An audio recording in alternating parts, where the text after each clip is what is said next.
नमस्कार साथियों, कैसे हैं आप लोग। स्वागत करते हैं आपके अपने YouTube चैनल लीगल इंफॉर्मेशन में।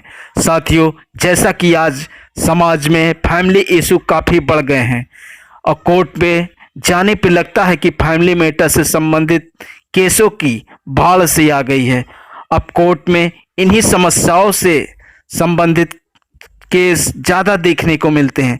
तो आज हम इन्हीं समस्याओं में से एक समस्या तलाक या डिवोर्स के बारे में बात करेंगे और बताएंगे किन आधारों पर पति या पत्नी कोर्ट में तलाक की अर्जी दे सकते हैं और तलाक ले सकते हैं। हिंदू विवाह अधिनियम की धारा 13 में तलाक के बारे में प्रोविजन बताए गए हैं और बताया गया है किन आधारों पर हिंदू तलाक ले सकते हैं।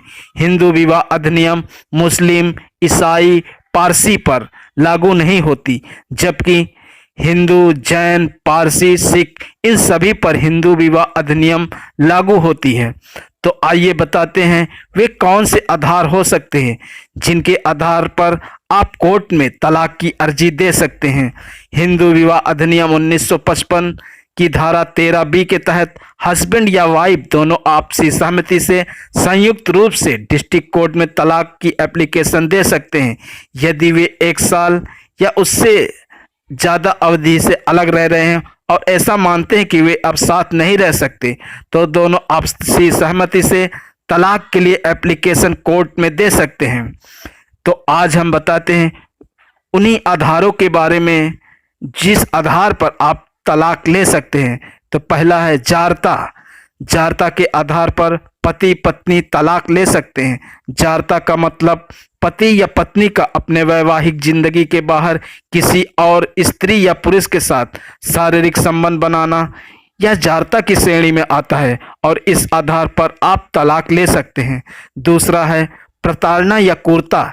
यदि पति या पत्नी कोई भी आपको प्रताड़ित करता है, आपके प्रति क्रूरता दिखाता है, जैसा कि मारपीट करना, भोजन न देना, दहेज के लिए ताना मारना, पत्नी बिना किसी कारण के मैके चली जाए और वापस न आए, तो इन आधारों पर आप कोर्ट में तलाक की अर्जी दे सकते हैं।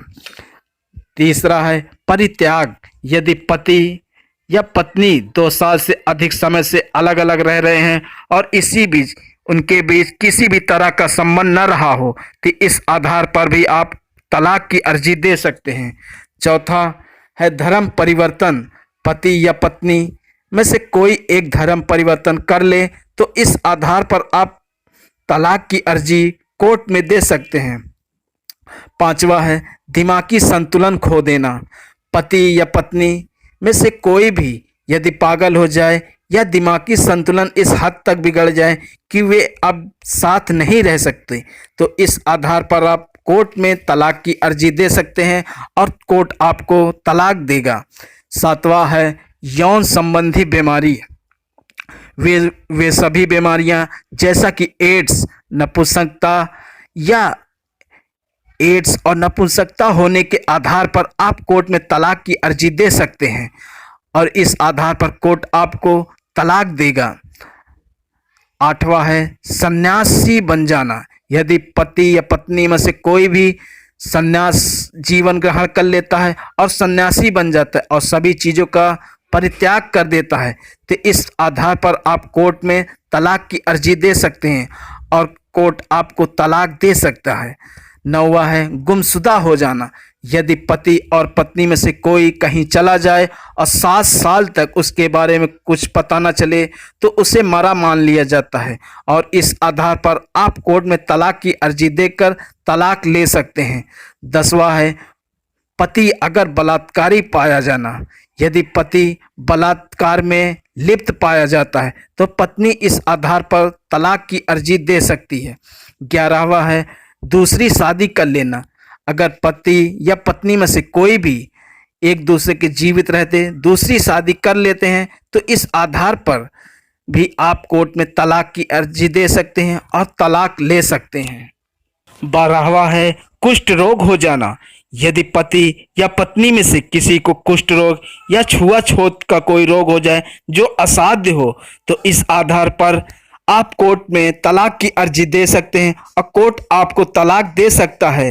13वां है पति या पत्नी के बीच 1 साल तक कोई शारीरिक संबंध न बने तो इस आधार पर पत्नी कोर्ट में तलाक की अर्जी दे सकती है और कोर्ट तलाक दे सकता है। ये हुए आपके तलाक के अधिकार। इस आधार पर आप कोर्ट में तलाक की अर्जी दे सकते हैं। तो अगर आपको यह जानकारी अच्छी लगी हो तो चैनल को सब्सक्राइब जरूर करें।